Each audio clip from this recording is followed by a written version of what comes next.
parlons souvent de l'entrepreneuriat, de la production animale et du développement personnel. Dans cette vidéo, nous allons parler de la production animale, précisément la production des moutons. Lorsque vous aspirez à produire les moutons, il faut maîtriser les 5 piliers sur lesquels on fonde le succès de la production animale. Ces 5 piliers sont entre autres la race, le choix de la race. Vous devez choisir une bonne race pour quand même espérer avoir du succès dans votre production animale. Après la race, nous avons le logement. Le logement est vraiment important lorsque on voudrait faire la production animale conventionnelle. Ensuite, nous avons la prophylaxie sanitaire. La prophylaxie sanitaire fait partie des piliers les plus importants lorsque vous voulez réussir dans votre production animale. Ensuite, nous avons l'alimentation.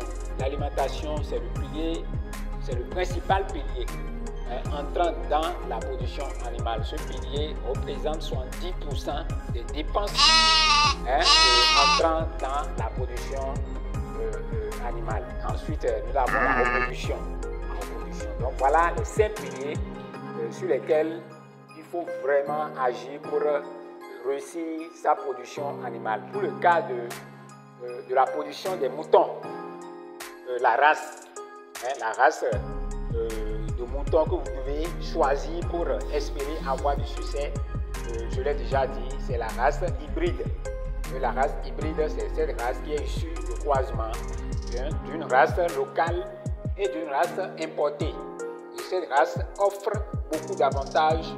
D'abord, nous avons comme avantage, c'est-à-dire la race est rustique. Et quand on parle de la rusticité, c'est que la race est résistante aux maladies, aux conditions climatiques, aux conditions de l'environnement. La race permet de fournir assez de lait. Parce que si vous faites la production de moutons, c'est soit pour avoir du lait, soit pour avoir la viande, ou les deux, le lait et la viande. Donc cette race, qui est une race issue du croisement, de race locale et de race importée, c'est-à-dire produit assez de lait, produit assez de viande. Donc voilà ce que nous pouvons dire par rapport à la race. Mais ce n'est pas le thème à développer dans cette vidéo. Le thème à développer, c'est le logement. Alors, quand on parle de logement, le logement, c'est l'habitat des animaux. C'est l'habitat des moutons. Et dans le cas de la production des moutons, le logement des moutons est appelé la bergerie.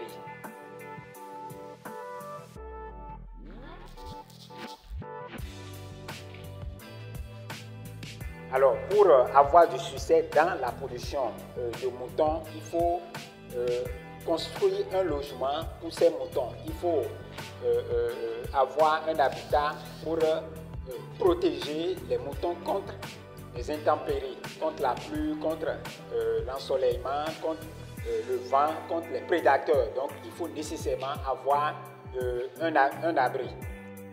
Alors, pour ce qui concerne la bergerie, à construire il faut compartimenter cette bergerie-là. Il faut arriver à diviser la bergerie en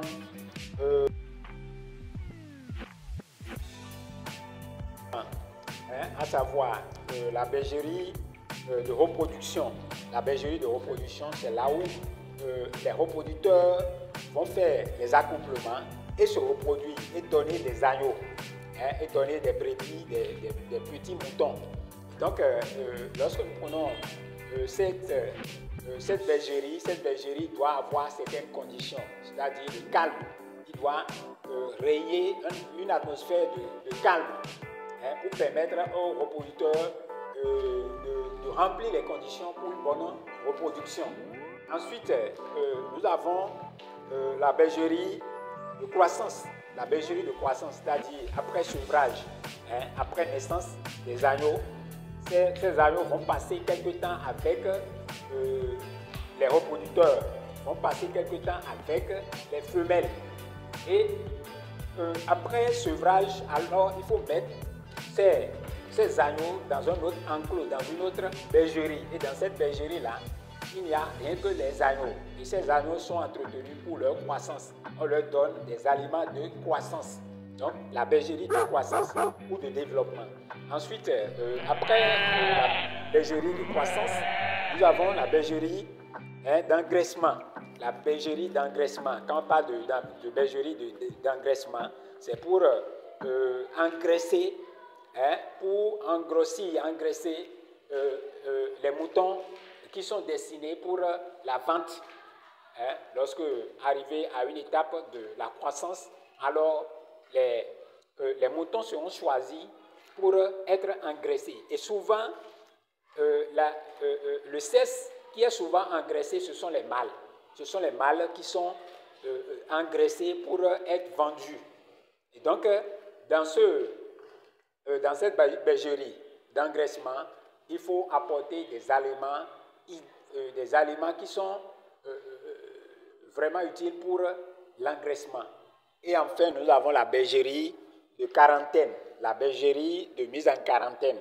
C'est-à-dire, lorsque vous venez de payer un nouveau mouton, ce nouveau mouton ne doit pas être mélangé avec vos moutons. Et donc, il faut mettre ce mouton en isolement, en quarantaine.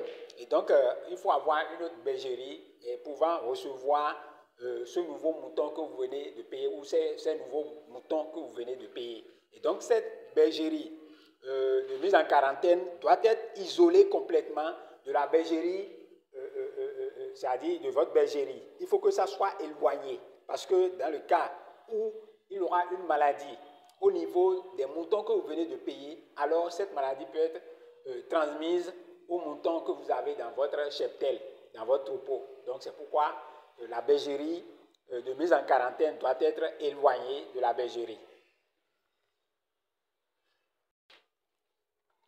Alors pour la construction de la bergerie